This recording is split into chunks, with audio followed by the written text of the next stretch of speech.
cho xía cho trông Dâu cứ cứ cứ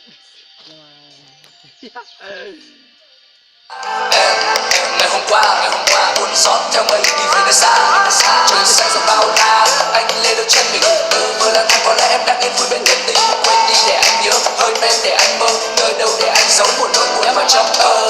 Anh không muốn lạc vào trong nỗi đau này, phía trước bây giờ ai nắm chặt bàn tay của em vậy, mong đúng như một trò mơ. Anh xin ra tay rồi lối thôi, trách ai bây giờ đây. Chúng ta không thuộc về nhau.